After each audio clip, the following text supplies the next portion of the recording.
What is up, everybody? Welcome to another episode of 4th and 15 with Mel and Smooth. I am Mel, and joining me as always is Ronnie, Big Smooth Hennigan. Smooth, what's up, man? Not a whole lot, man. Another wacky weekend. A lot went down, man. We will get into Man, that. Gosh, don't, man. But anyway, what is up with don't you? remind me. Oh, nothing, man. We had a good holiday. You already know how it is. Family visited, so we had a good little respectable time together. So I'm not gonna complain too much. We'll Good. just leave it where it is and go from there. Cool, man. Cool, cool. So we have a lot to talk about and not a lot of time to talk about it. So Uh, real quick, we're gonna run through the sponsors. You already know Kafifi for me, great coffee. I love it. I'm still trying to finish the bag we got now. Box band, strength through resistance. Resistance is key.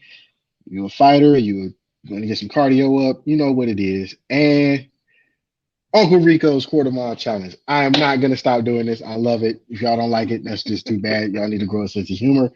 It is Man, awesome. All so right. awesome. Uh, we're gonna get into it, but I wanted to talk about this first because I was actually a little bit surprised.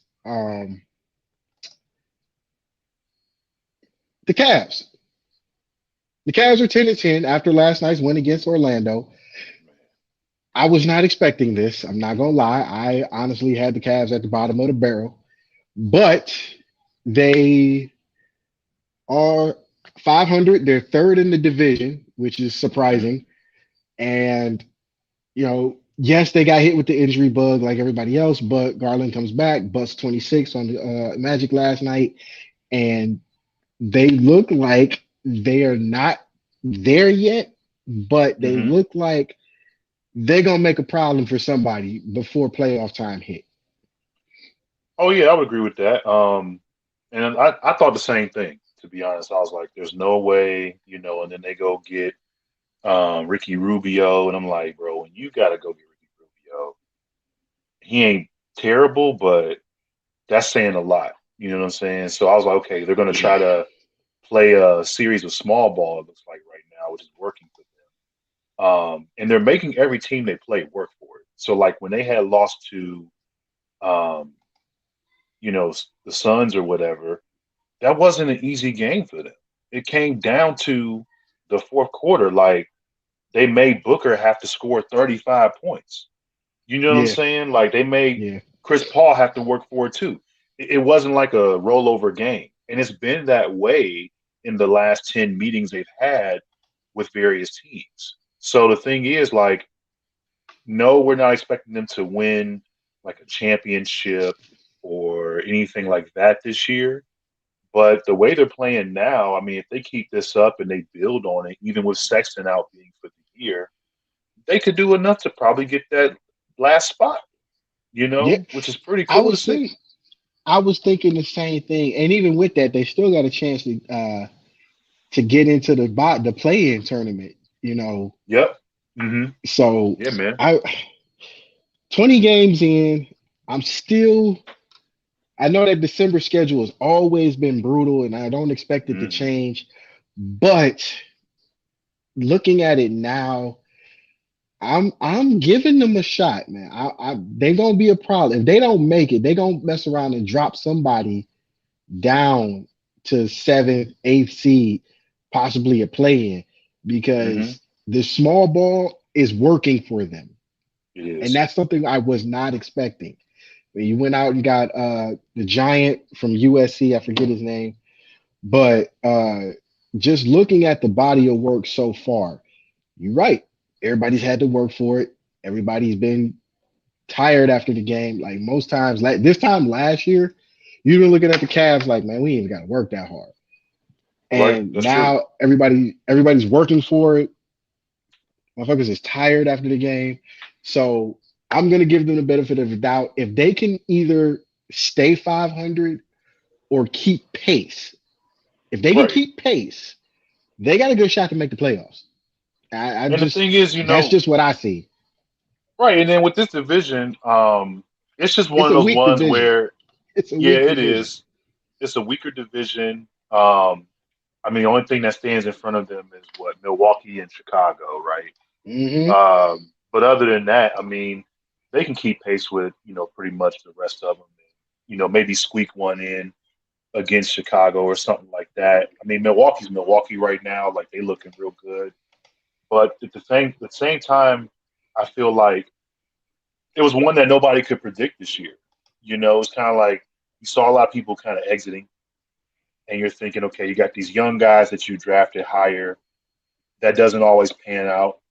It's because you got a guy at a higher pick that doesn't always work for you. But it seems like they're rotating the guys in the right way.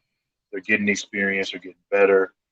So it's exciting to actually see them do what they're doing with who they have and to embrace that small ball mentality because that's not something we ever seen, especially with Yeah, this not franchise. lately. Like that's not Not ever like lately. yeah, not lately, yeah, but like it's just crazy to commit to that and to see it working for them is pretty cool. So, I'm excited to see where it goes, man. It gives me a little bit more hope in terms of like seeing them kind of come up and me going through my process and letting go of the Cleveland baseball team or whatever.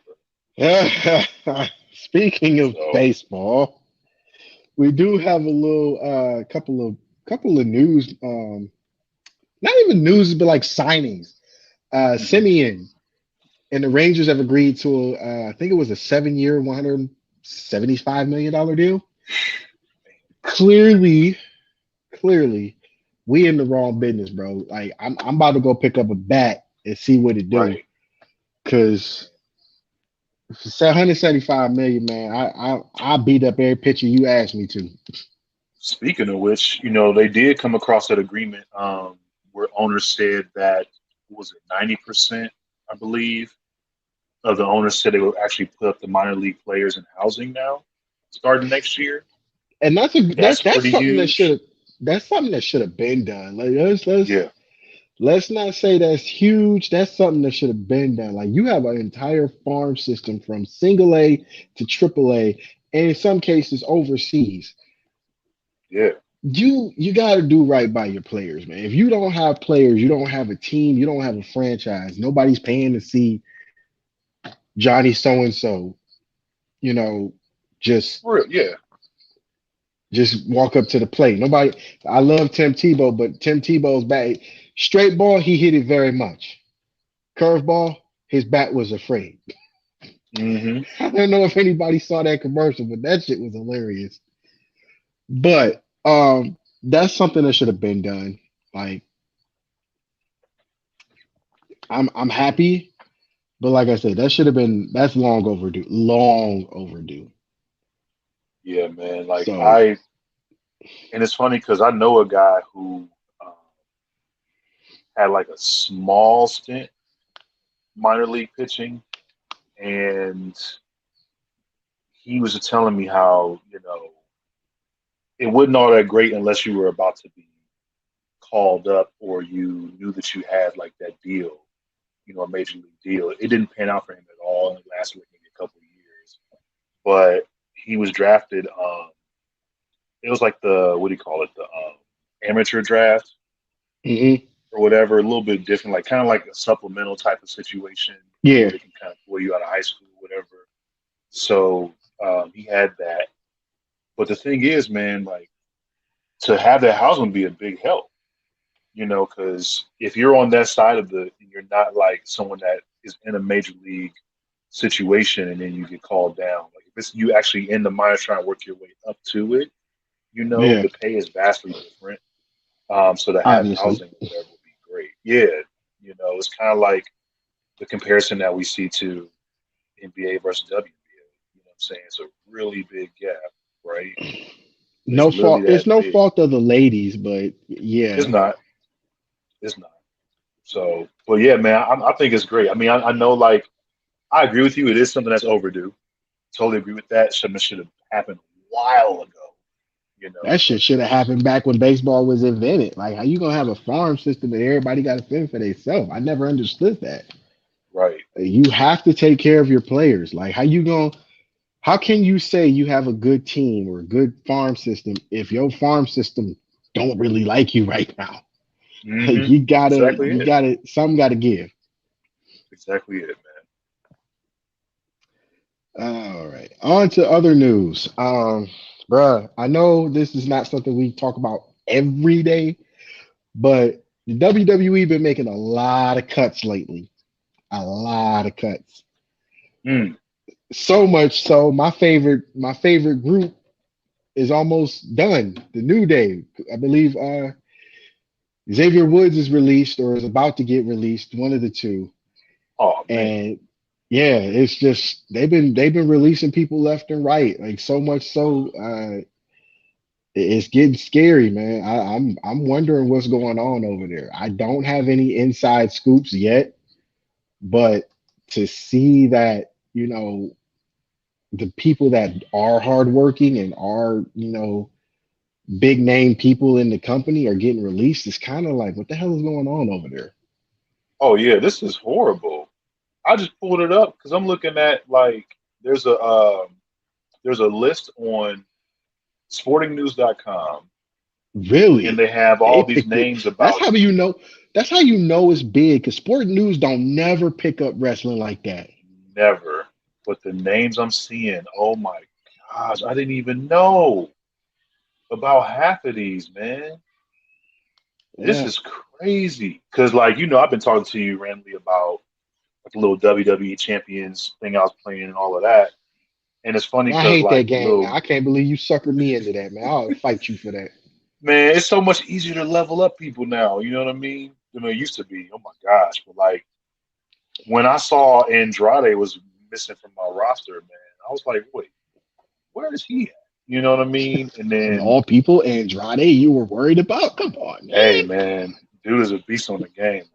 He's a beast on the game. Yeah, You know, yeah. when you out there breaking them gems, you know what I'm saying?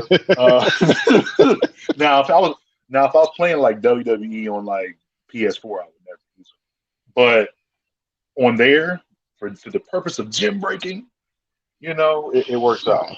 Oh, this Um, guy. well, seeing his name was like, oh, okay, okay, but like Nia Jax and Flair, um, it's just hitting me, man.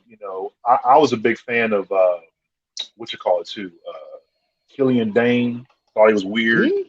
I like the weird ones, man. I don't know, Fandango, guys like that. Hey, that dude was Uh, funny. I'm not gonna say he's he funny, was. right? He's He's funny. funny. He's funny. But no one, people don't get him for some reason. I don't understand, man. Like Nobody that's the kind of cares.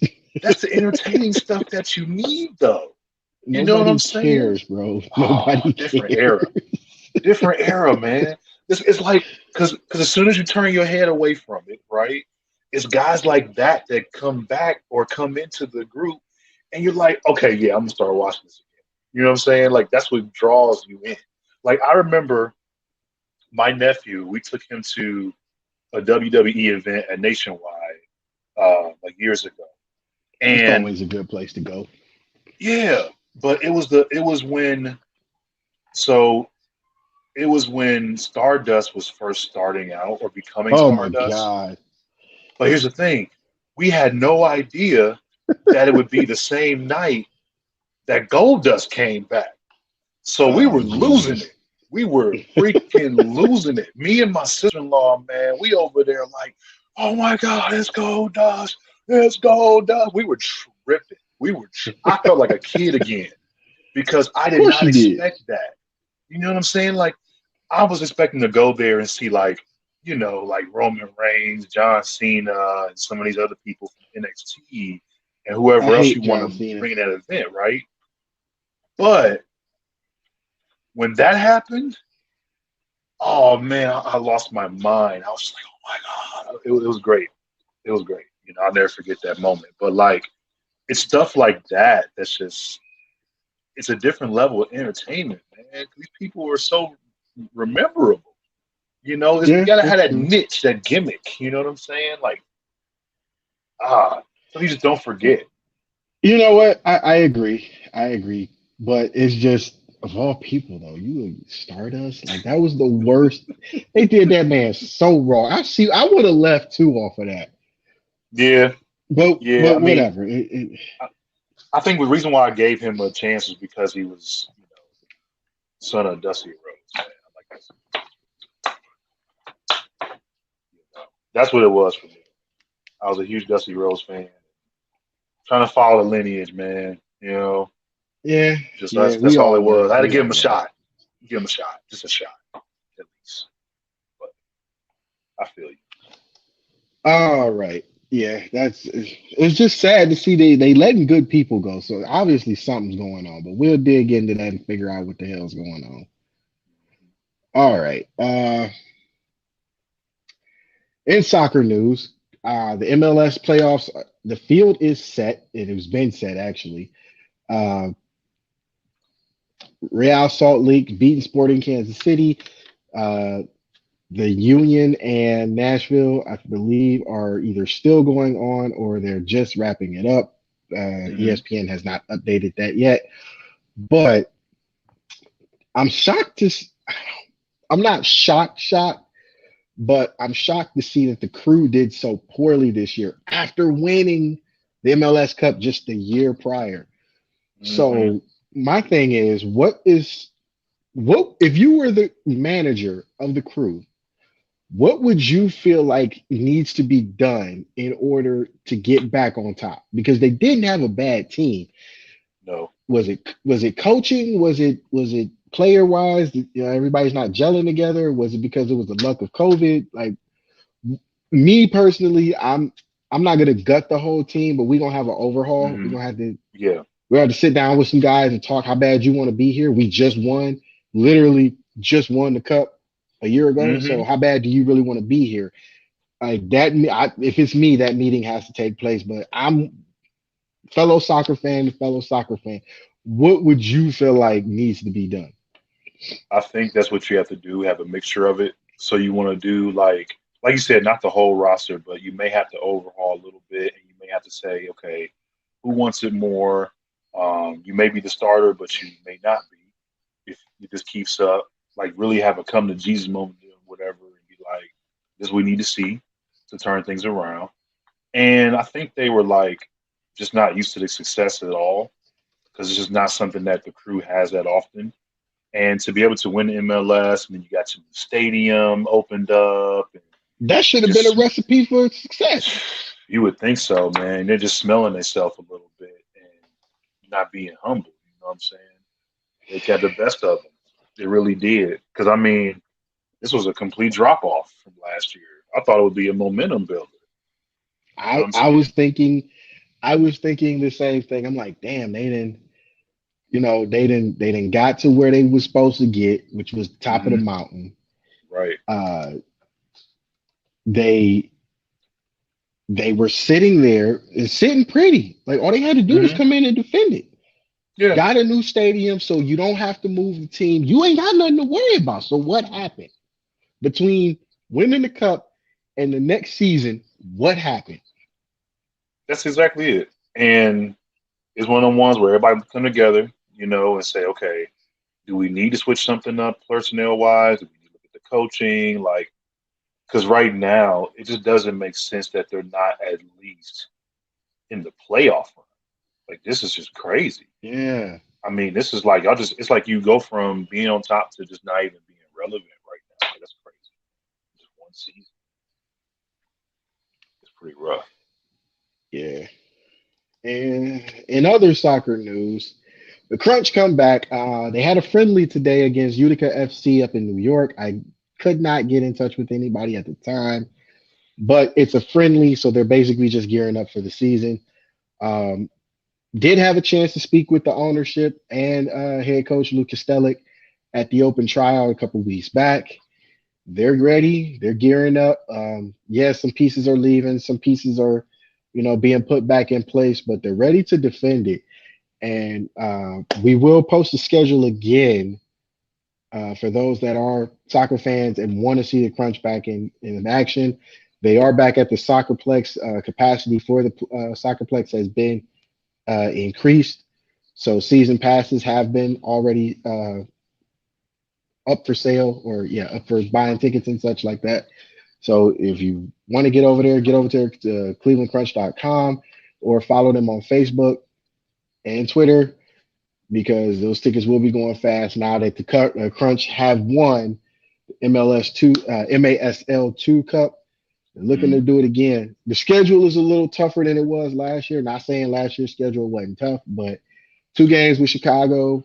Actually, I think it's like three with Chicago, and then three with Cincinnati, who are now division rivals. Both teams. It's gonna get crazy. yeah, man, it should be exciting for sure. They definitely have a chance to do it again. We'll see how that plays out. Looking forward to hearing how everything is going to be handled this season and whatnot. It'd be pretty nice to be able to get, um, Eric and Luciano back to kind of talk about that too, and just to see like where we're at. Because with them guys, man, I mean, at first they were just, happy to have the team back. You know what I mean? And then to have the season that they had was just like, okay, cool. So we I picking up where mean, you left off. before anybody thinks about it, let's be clear. The Crunch were the highest scoring team in the league. They was Hmm. averaging 12 goals a game. The point differential was, I think it was plus 15 or plus 12 or plus 15, one of the two. But just think about that. You come back, it's your first year back. You are the highest scoring team in the league. You got one of the Hmm. obvious, honestly, you have the best goalkeeper in the league. Like he was non-compliant with people trying to score. Like it just wasn't happening. And Mario Musa. So uh, most of the defensive team is back. Most of that front line, that first line is back. So I'm looking. I'm if not another repeat, I'm pretty sure a playoff run is in the cards for them. Oh yeah, for sure. Woo! Ah, and the Browns have just missed their first field goal of the game, so that gives Lamar Jackson the ball. And Sunday Night Football, Browns and what most Cleveland radio personalities would say, rat birds. So Oh basically, man. Browns versus the Ravens, and we didn't talk about it before we went on the air. Back to it. We got to touch what happened yesterday in the world of college football. Mm, Okay, so rivalry week happened, and honestly, I will be the first to admit this. I dropped the ball. I screwed the pooch. I shit a golf ball. Whatever you want to say, I did. I did. I honestly walked into yesterday thinking the Buckeyes were just going to dog walk Michigan, and I completely underestimated Michigan. I did not think Michigan had the run game that they had. I did not think that mm, Michigan was defensively as sound as they were against the run because, looking at that Michigan State game, Michigan didn't look very good. And come to find out, they were just trying to see what worked and what didn't. Now that they figured that out, Ohio State's run game was pretty much non existent for most of the game. And, CJ Stroud did what he could. He put the game hmm. on, he tried to put the team on his back. The defense is where they had their problems on this one. So I'm not going to say it's all Ryan Day's fault because Ryan Day clearly had them prepared for this game. True. But defensively, they did not have an answer for Hassan Haskins. I know for me, I was actually a little bit nervous about it coming in. I felt like it's hit or miss kind of with like the way that Michigan runs the ball. Because you have some games where they're like smashing people and it's like 300 yards, and you have some games where they can't really figure out how to, block it correctly and something goes awry. So I just wasn't sure what team was going to show up. I think that's really what it was too.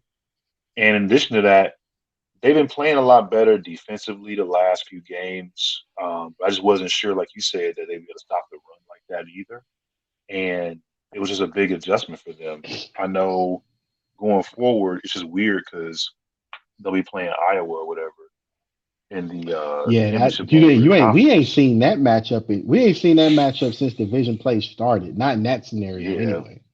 like that is kind of nuts. I was like, oh, okay, well, we'll see how that play out. Now, No, now, to be fair, I remember you saying that this could have been kryptonite for the Browns the beginning of the season because watching the Oregon game, it was the same thing. They had no answer on stopping the run, and you're playing from behind, and it's like, well, shit, what do we do now? Because it was almost the same. It was almost the same scenario. hmm Oregon was running circles around Ohio State, and Ohio State couldn't run the ball to save their life. And here we are, 12 weeks later, 13 weeks later, Michigan's doing the same thing and stopping the hmm run. And, there's no answer to what scheme is going to work against a dynamic running back like Haskins or guy up in Oregon. hmm So here's the $1 million question. Do you find a better defensive coordinator or do you ride with it and see what happens? Honestly, I would ride with it. I would just focus my recruiting more on the trenches. I think that showed the biggest difference in that game too. Like that line, those lines were eaten, man. It was rough to see that kind of Yeah, it was. It physicality. was. And, OSU was not known to not have that. And that You was make a just the good point. worst part about it. I mean, because I get it, like their defense made the adjustments they needed to make, and they did a great job of, trying to keep Olave in check, which I hadn't seen in a long time. So that was just like, wow, okay, not sure how you're doing this, but okay, whatever. But when it came down to that, matchup against the O line and D line, like that was just night and day. I was shocked. Like that hit me because me being a former lineman, I was like, what is Yeah. happening here? And I kept staring at that part of it.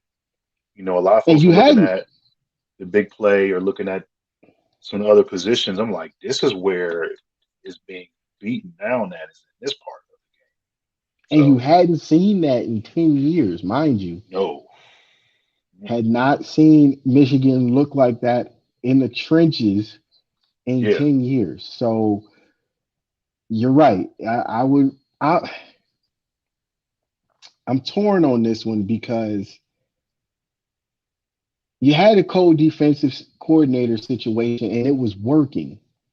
hmm And then one guy leaves and Kerry Coombs stays.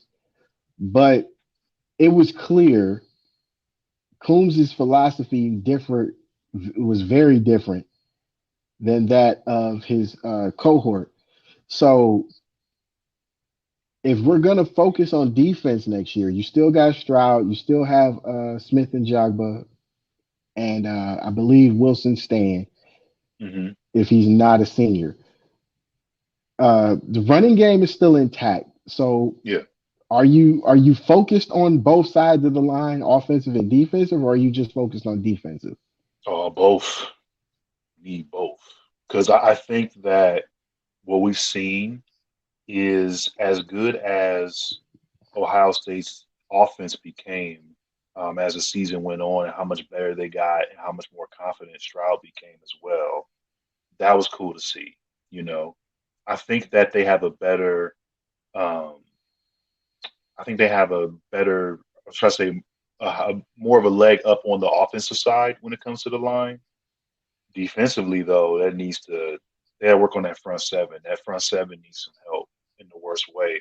Because the thing is, like beforehand, we were talking about this in the past couple of years. We were so concerned about what the secondary was doing because of the Yeah. kind of yards they were giving up in the air and how that kept a lot of these games closer than they should have been. And ultimately, what ended up doing them in last year. But with regards to that line, it was totally different what we saw on the defensive side versus a year ago or 2 years ago. It just wasn't there. They couldn't plug them holes up quick enough, man. It was hard to watch. And I was just sitting there like, oh my God, like please do something. What are we gonna do? Because like I had told you before, like that's a game that I watch every year, and Hmm. I'm always pulling for them in that game, and I'm just like, it just hurt. It just hurt. Oh yeah, it hurt. Um, It hurt. But so I'm kind of concerned about that part of it. I would say. here's the thing: I want people before we move to the next part of the topic. Here's the thing: I want people to recognize: Ohio State going into yesterday had the number one offense in the nation Hmm. as far as offensive efficiency, points scored, Yep. and receiving, passing, and receiving yards per game. Hmm. Now, I'm gonna throw this out there, and not a lot of people are gonna believe this. I don't even think they're gonna pretend to care, but this is a stat that you need to pay attention to going forward.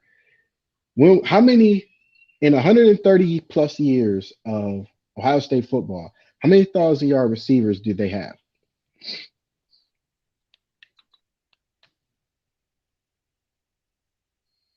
It's four. It's only four. In 130 some odd years, it's only four Four. 1,000 yard receivers. 1,000 yard receivers, they've had four. Four. Yes, yes. I'm gonna look I this thought up, more but than I that. know I know Gosh, for a fact it's four. four. Wow. I'm actually surprised by that. That is that low. I thought it'd be more than that. Four.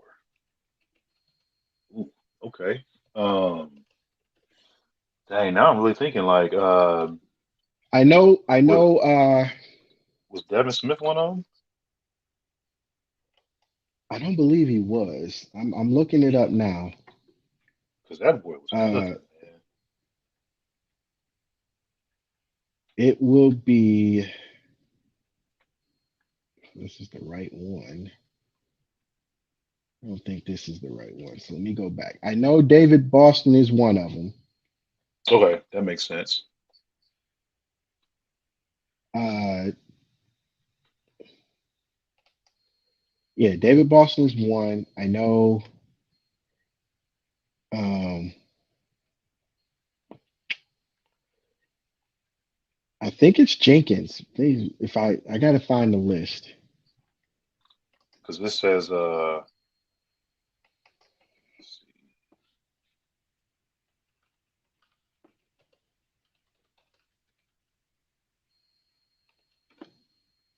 Okay, yeah. So two of them hit it this year. So Actually, it's gonna be funny. It's actually three. Olave Wilson and I believe uh, Smith and Jigba will yeah. be, or if he's not hit it already, he will be a 1,000 yard receiver. Oh yeah, he did. They said Smith Enigma hit it this year along with Garrett Wilson. And Olave Um, is right behind them. right. He's right behind. Um, and then the other guys you were talking about is David Boston, That was one.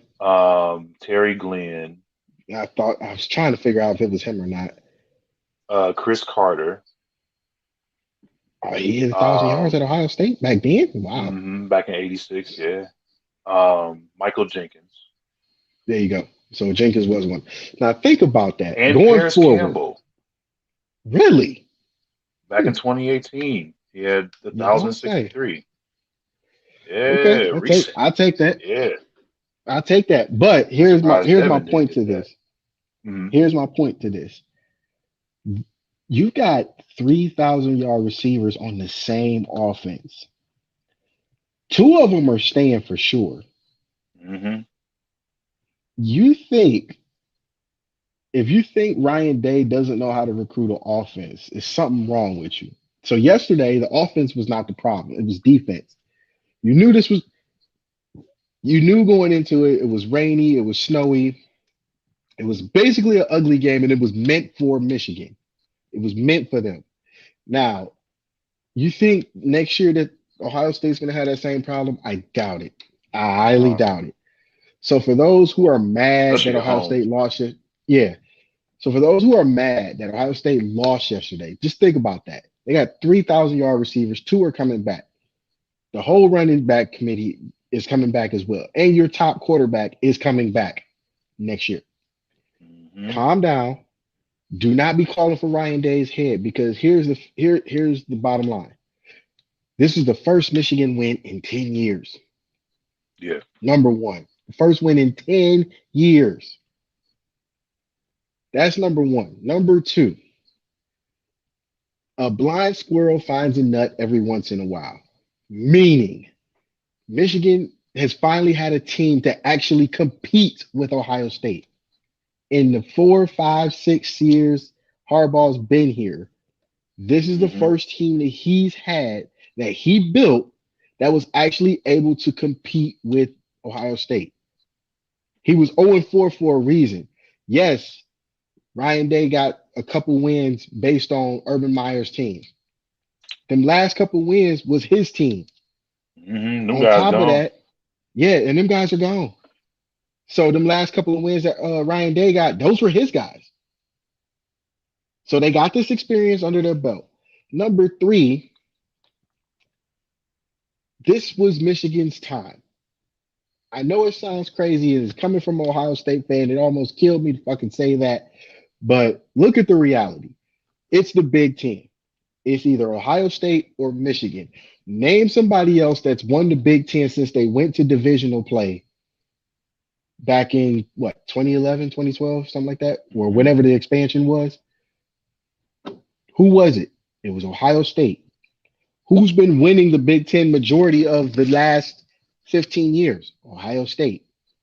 Yep. Before And all its before shoes. two yeah, before 2000, who was winning the Big Ten? It was Michigan. And sprinkle a little Northwestern, sprinkle a little Wisconsin in there. Hmm. But it ain't consistent. It's not. No, it's not. It's not. It's not. It's Ohio State, it's Michigan, and everybody else. The way this is going, yeah, Harbaugh threw some shade because he didn't took a couple ass whoopings, but he was due. He finally had a team built to beat Ohio State. Hmm. Say for sure this year is that the team that he built, that team was strictly built to beat Ohio State. Defense, the run game. I Yep, mean, you that's could it. throw it. Ohio State had a bend but don't break defense. They broke. Okay, it happens. They only broke against the top 10 teams, Michigan and Oregon. That's not a bad thing. It's not. Yes, I know, I get it. Oregon sucks. It's the Pac-12. I'm not gonna say Oregon sucks. The Pac-12 sucks. The Pac-12 Bad. hasn't had a representative. The Pac-12 hasn't had a college football playoff representative since 2014. Oregon. It's it's nobody else. But Oregon's still in the top 10, top 25. It's a top 25 ranked team, maybe top 10. So is Michigan. Michigan was Hmm. ranked fifth. Ohio State was number two. It's going to happen, folks. It's gonna happen. Can't stay perfect forever. Sorry. And that's But the with difference, that, man. yeah. But with that, believe me when I tell you, and don't be surprised if I'm right on this. Ohio State's recruiting class next year coming in, it's gonna be scary. That new recruit class, that I don't think anybody gonna want to see them people on the field. But we'll see. Your Bulldogs pulled off I mean, not really much to touch on, but your Bulldogs get the win against Georgia Tech, 45-0. They're pretty much gearing up for Alabama. They ready, man. Hey man, I'm It's sorry. I'm crazy. sorry. It's just funny the way they've been. You ain't seen nothing like this from Georgia in years. No, the last Like, time they were this dominant was the 1980 national championship yeah, team. Because Georgia was always that team that they always had it going on one side of the ball. It was like the offense was crazy and the defense couldn't hang, or the defense was just stout and the offense couldn't move it. It was always like that. And the last team that I remember that was complete, that almost made a run for it, was back when Stafford was playing. Yeah, And I remember, I remember that year people were pissed that they weren't allowing Georgia the opportunity to play for the title that year, because this was back when we had, the BCS, yeah. and they forced them to The play Bull Crap Hawaii, series and they played Hawaii and beat them and down beat like the brakes 43 to off it. 6. It was bad. I was like, why would you match these two teams up? Are you crazy? And that Because was a they were statement win. because they matched them up. Let's be real. They matched them up because one, it was a big money draw. Like Yeah, that's true. looking back on it, not looking at it from back then, looking back on it now. Hmm. One, yes, Hawaii had no fucking business being there. Excuse my None. language. None. Hawaii had no business being there. But to be fair to Hawaii, Hawaii had the number one offense in the nation. Georgia Yeah, had they the number passing game. two defense. Georgia had the number two defense in the nation that year. You got the number one offense, the number two defense. You put them together, let's see what happens. The only Yeah, thing they forgot to throw in there was just the thing that they forgot to factor in. There was two different levels of competition. man. You are not Boise State. I love Boise State to death. They're the best sleeper slash underdog team in the history of college football. But there ain't no way in hell you gonna pay me to believe that they'll come out and beat Alabama It was heads up. crazy, man. Yeah. You're not gonna It, pay me. You could pay me, but I'm gonna take your money and laugh at you still because I'm not gonna believe it. So that's the part that they didn't factor in. Now, this Georgia team we're seeing here, I think Kirby Smart got the recipe for disaster right because he was trying so hard to build a hmm team defensively that could keep up with Alabama. I honestly think looking at, and we'll find out this week, actually, we'll find out this week, but I honestly believe looking at the body of work between Georgia and Alabama, I think Georgia has a better defense than Alabama. Oh my gosh. Now, offensively, it's going to be a chess match, but defensively, I'm nervous. If I'm Alabama, I'm so nervous, not because of the defense so much. I think Kirby Smart's really tired of Nick Saban. Oh yeah. I think he's really tired of his shit. All the I think commercials, all the shit he says in the interviews. I think he's tired of it, and I think that this is gonna blow up in Saban's face. yeah, I feel that way. I feel like with this game and the way that Georgia's played all year, because they were averaging like 40 points a game. They also were averaging the majority of their offensive yardage in the air, which is something new Right. considering, the team is known for their backs and stuff like that, which if they have to utilize that, they can. And that makes it a little bit more scary. But what I will say, though, is the way that they went about it and how they played each and every team that they faced, it was like, the first thing that we've seen them do this year and something that they've done for the first time under Kirby Smart is they figured out how to make adjustments during the Yeah, game. that's the big thing. That was the biggest crush they've had over the course of Kirby Smart's tenure with Georgia is making adjustments. Um, and then on top of that, it's the first year that the defense has held an average of just under 7 points per game the whole year. And another stat that wasn't put out there too was they've only allowed teams to score a total of 9 touchdowns all season. That's big. I was like That's big. 9. Now if they can keep that up against Golly. Alabama, if they can keep that up against Alabama, this is gonna be terrible for them. Yeah. Two-loss Alabama team is not getting in unless you really see the committee do show some real bias on that. And here's what would make that scenario, well, I'm not sure if it'll make it possible, but it'll give it a chance. The problem is, and you sent me this yesterday. So the problem that we're into right now is the fact that Oklahoma lost to Oklahoma State. Unfortunately, that knocked them out of the conference game because they're playing Baylor. That's a good thing. So you That's have I'm gonna say Oklahoma State and Baylor. What if Baylor why that's a wins? good thing. And that's where I was getting at because the current Screws it up. coaches in top. Here we go. Current coaches poll right now. This is the order: Georgia, Bama, Michigan, Cincy. So Michigan moved up 3 spots to number 2. Here's the AP poll: Georgia, Michigan, Cincy, Bama. Championship Saturday is this weekend. The Big 12 title game is going to play a huge part in this. Why? Mm-hmm. Because both teams are in the top 10, not top 25, the top 10. Oklahoma Yep. State is 5th. Baylor is 9th. So they're 4 spots Mm-hmm. apart. And I'm not going to go by the coaches poll because obviously the coaches poll is biased. We're going to go by the AP poll because the AP poll is a bunch of voters who have a say in their area. So the top 10 goes as such: Georgia, Michigan, Cincy, Bama, Oklahoma State, Notre Dame, Ohio State, Ole Miss, Baylor, and Oregon.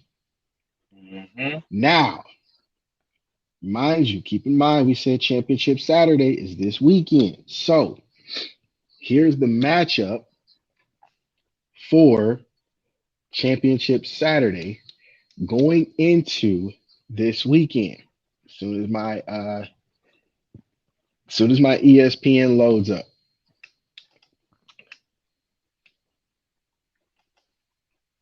Yeah, of course. Yeah, my computer gets retarded. Of course. Oh, I got you on this, man. So the issue here is, Okay, I got it. So we're gonna go from this is week 14. ooh, a rematch. Okay, so here we go. Ooh. What is this? The Alamo, not even Pac-12, Oregon versus Mm-hmm. Utah. It's a rematch. Rematch. Big. Ooh, I like That's rematches. that's Friday. That's Friday. So the first Mm-hmm. game of the Power Five is going to happen on Friday. So it's a rematch, and Utah been still pissed about a lot of shit from Oregon. So Saturday is Baylor and Oklahoma State, which right now currently sit at 8 and 7, respectively. Georgia and Bama are in the SEC title game. Cincinnati hosts Houston for the American Conference Championship. Michigan plays Iowa in the Big Ten title game. No one really cares about the ACC, but it's Pittsburgh and Wake Forest.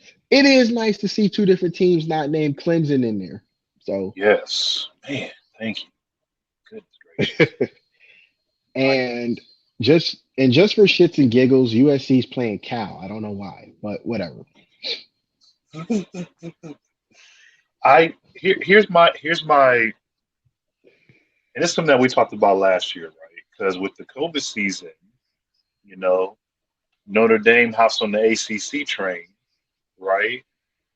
And Right? it's like, hey, you get a conference title win, you have a stronger chance of getting that good old playoff.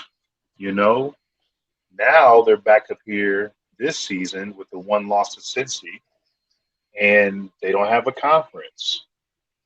Now, the problem with that is it would have given them a stronger argument had they been a part of a conference this year. Yeah, The because this problem is would have they been would a have good jumped in the time for them ACC. to run through the ACC. Right. See, but I guess my only problem with the ACC now is seeing how bad it's been this season. I'm not 100% sure it would have helped as much as it would have been last year. Because we've seen it, man. Like the way that North Carolina played, the way that Virginia Tech played, the way that Clemson played this year. All those teams fell off from last season because that made it a lot more competitive. You know, Yeah, seeing all those teams yeah, like go back and forth and one almost beating the other and all these different scenarios, and it had people excited about ACC football coming to this season, and to see it fall off the way it did this year, was like, wow, you know, like I was dramatically shocked fall off. by Get it right. Get it right. Dramatically right, fall off. right, and I was excited about it. Um, I was shocked with maybe a handful of like one or two teams, but the way that it just kind of swept through the entire conference was like, wow. And y'all had Wake Forest undefeated for almost 10 weeks. Like, this is crazy. Yeah, it is. You know what Now, I'm saying? So, now here, oh, here's something because clearly this is going to shake up. Uh, this is going to shake up all of the playoff, depending on hmm what happens. I'm for whatever reason, I think Michigan is prone to handle business, but my thing is, what happens if they lose? who loses? If Michigan loses, Oh, yeah. This, I was getting to that Be, too. Because yeah, Michigan because losing and Oregon State losing. Like, I mean, you I mean do. Oklahoma State. You know Yeah, what? Oklahoma State, yeah. Okay, for the that, sake of that this makes it. discussion, for the sake of this discussion, the top all 14, all top four teams are in championship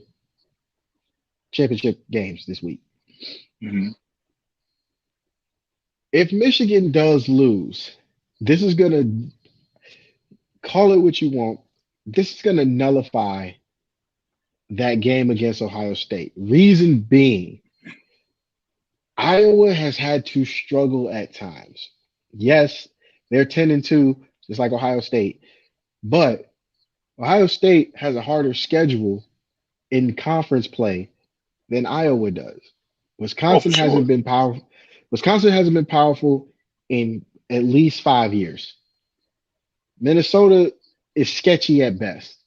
hmm You run through Indiana, you laugh at Illinois, you smile at Purdue, and then Northwestern is a sneeze.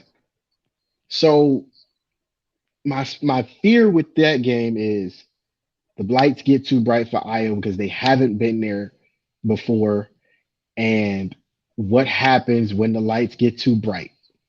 Now on the other side of that, there have been times Iowa has knocked off Michigan.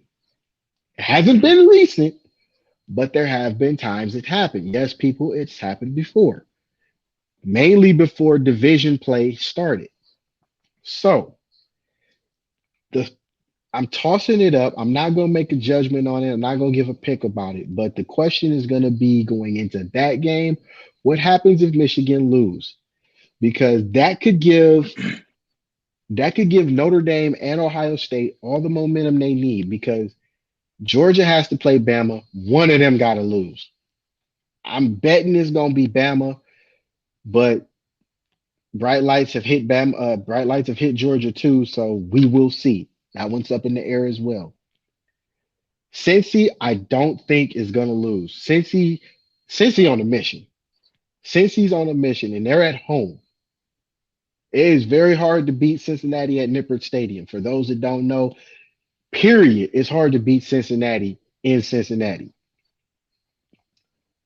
Oklahoma State and Baylor, I believe that's a rematch.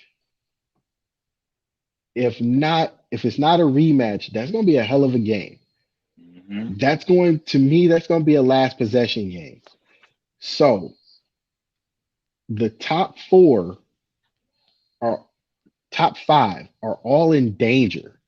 And if they lose, there's a two-loss Bama, it'd be a two-loss Michigan, and then who's left after that? It's Notre Dame and Ohio State. I know this loss stings emotionally, but looking at it, there are a lot of teams in danger. I'm sorry, but your Bulldogs are in danger just because it's Nick Saban. He felt like he owned this SEC. Michigan does have a tendency to love overlook teams like Iowa and Oklahoma State. Oklahoma State really ain't won the Big 12 in years. Hmm. So I'm curious to see how this weekend is gonna go. I kind of feel like Just too, because of Notre. The thing about Notre Dame is if they close out their regular season. Well, they just close the regular season out. If they are in the mix and you have, like you said, Michigan loses, so they had two losses. Ohio State has two losses, and then you have a one-loss Notre Dame, whose only loss was to Cincinnati. And then let's say Cincinnati wins the conference. I feel like with that, because those teams that have lost to them, or who are still winning, and maybe that one loss being to Cincy, that kind of helps Cincy out, and it gives them more points too. It might make it look like, okay, well, honestly do you throw looking Notre Dame in now because honestly looking at this now, I don't think I think Notre Dame would get in just because it's Notre Dame, but body of work, they don't have a lot of it this year. They don't. no, they don't. Their only quality win was against Wisconsin. Meanwhile, the reason I mentioned Ohio State in this is because Ohio State's body of work is way better than Notre Dame's. True. At the time, Penn State was ranked close to the top 10. Purdue was ranked. Michigan State was ranked. You know, the only loss was to Oregon. Oregon's still in the top 10. So, uh,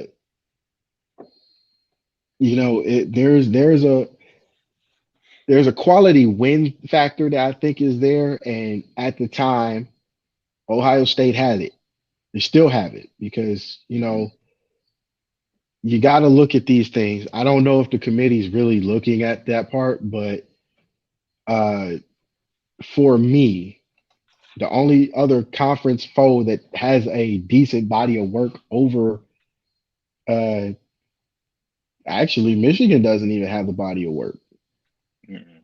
Their Because you got only to remember when quality they, game, their only quality game was against Michigan State, which they lost. So, yeah, it was I Michigan think I State. think these Yeah. are yeah, I think these are things that are going to have to be taken into consideration.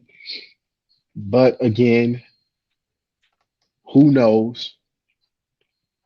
Uh, So here's the thing though, and this is why it is a scary scenario for Georgia this week too, is because for Bama it's all or nothing. They yeah, have to win this game to get in because of the close wins that they've had and the loss to Texas A&M. Because the way that they played Auburn yesterday was just trash, man. oh man, And the thing oh about Miami. Auburn is they did that with their backup quarterback because Bo Nix is out for a season-ending Now, injury. now imagine if he was in. Man, if he was in, they would have won Imagine if that he by was two in. scores, and he's beat Yeah, them already. So the thing is, yeah, like, that's his game changer, right? But the thing is, they've had like a lot of games that were close like that this year.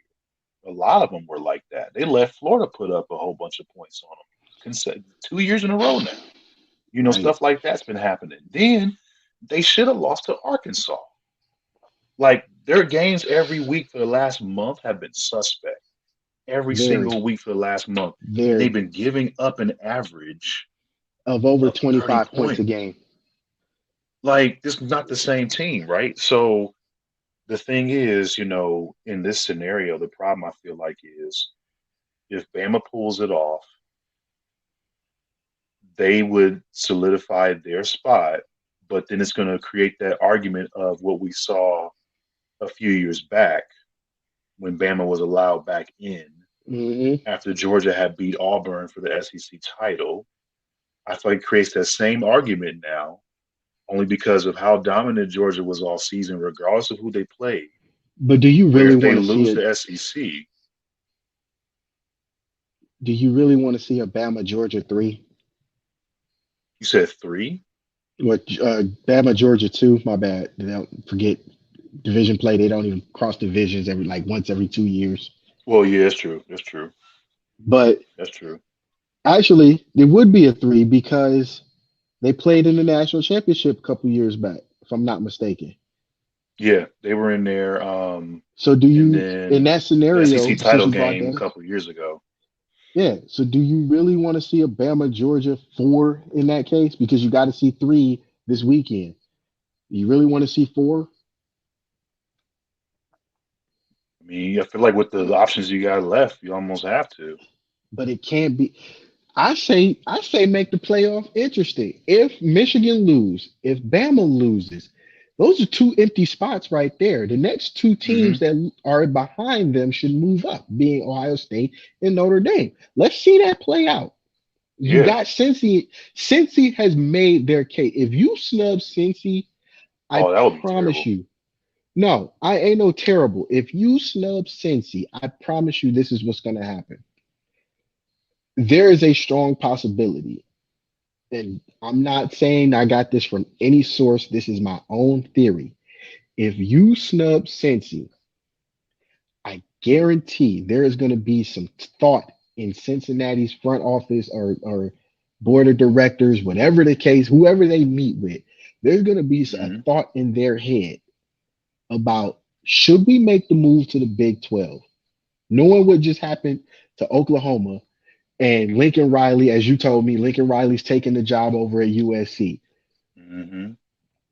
Should we really make that move, or should we head for a better conference? Because the Big 12 ain't been really what they should be since Ricky Williams. And that was years ago, bro. That was Hmm. years ago. So in that scenario, if since he gets snubbed, all hell gonna break loose. For sure. That push for a 12-team playoff gonna come sooner rather than later. You can quote me on that one. If since he Hmm. gets snubbed, that's exactly what's gonna happen. No, I agree on that. I mean, they've definitely solidified it. I feel like, because we figure their conference championship's going to be against a ranked opponent, which definitely helps as well. Now How my could it thing is not? they win that, so they What else do they definitely have to are going to prove? be in there. Yeah, that's true. Um, What if you won? I feel like this. If you go undefeated in any way, shape, or form, what do you have to prove if you went like literally go undefeated? You run your regular season table, you win the conference championship. What else do you have to prove? Who else ass do you well, have to kiss? well, especially if you beat Notre Dame, because you got to think too. You The went difference into Notre is Dame. No, no, I'm not. I don't mean to cut you off on this, but here's my thing.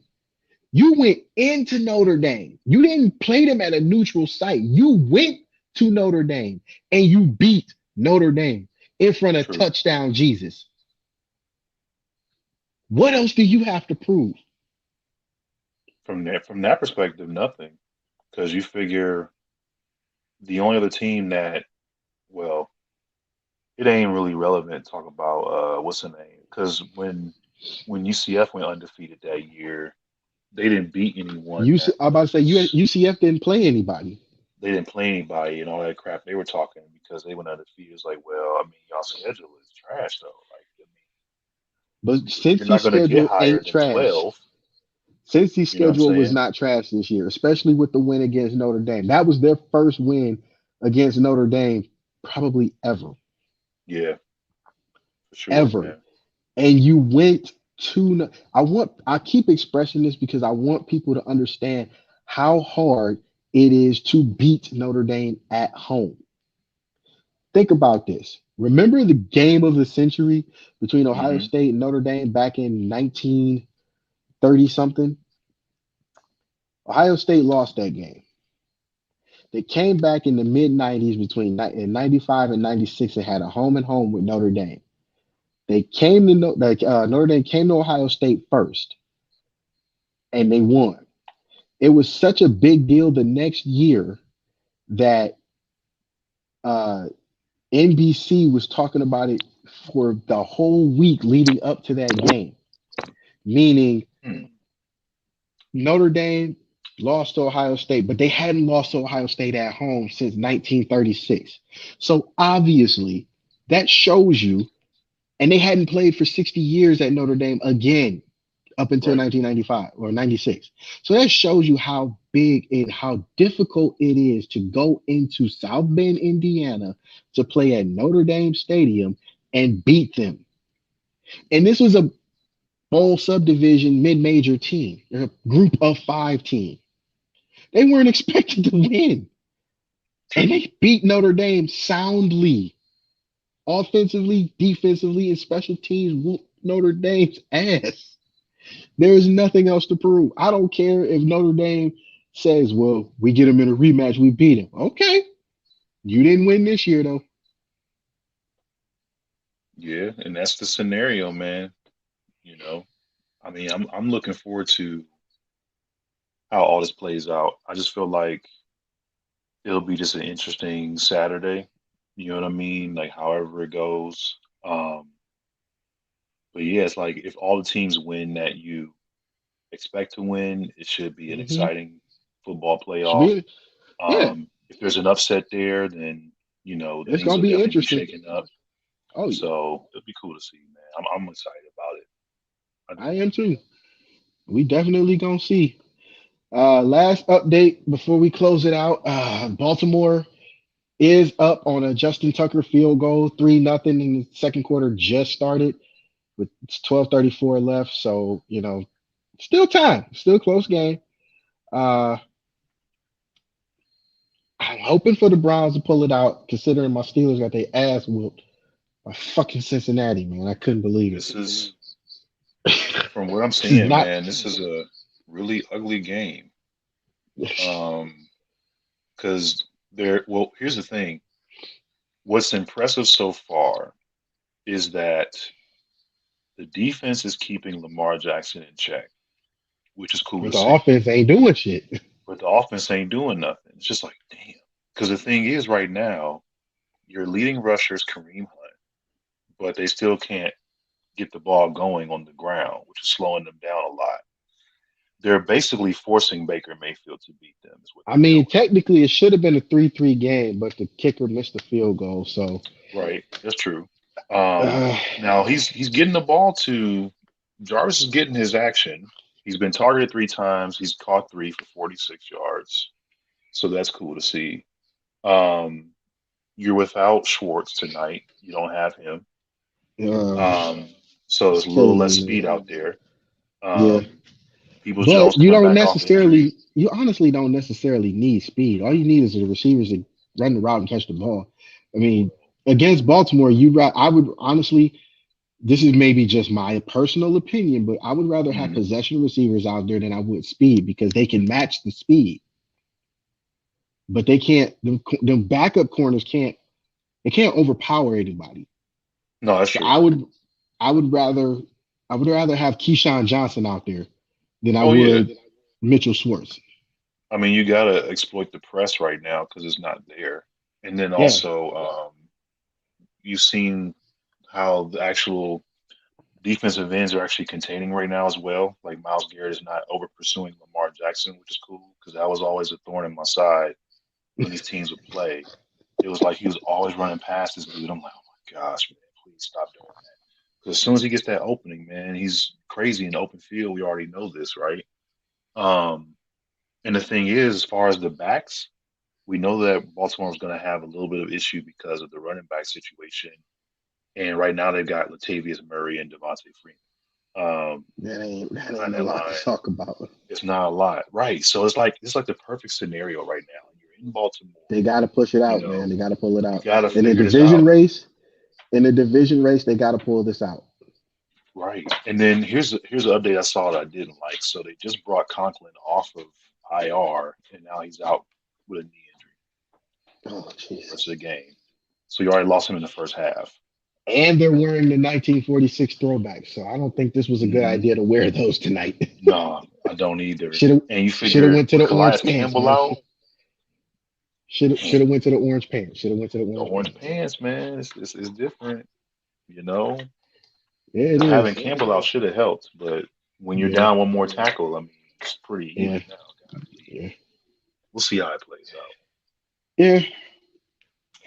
Well, that concludes this episode for 4th and 15. We'd like to thank you guys for watching, viewing, and sticking with us. We will be trying to get more shows in before the holiday break because we are going to take the holiday off just like everybody else. So just keep an eye on Facebook and Twitter and Instagram. Just stick with us, yo. We still working out here.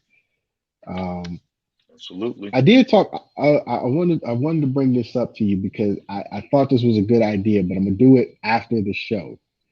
Thought this was a really good idea and it might work, but we're gonna talk about that after the show. But thank you guys. Appreciate y'all for watching. And for 4th and 15, I'm Mel. That's Smooth. Peace. Peace.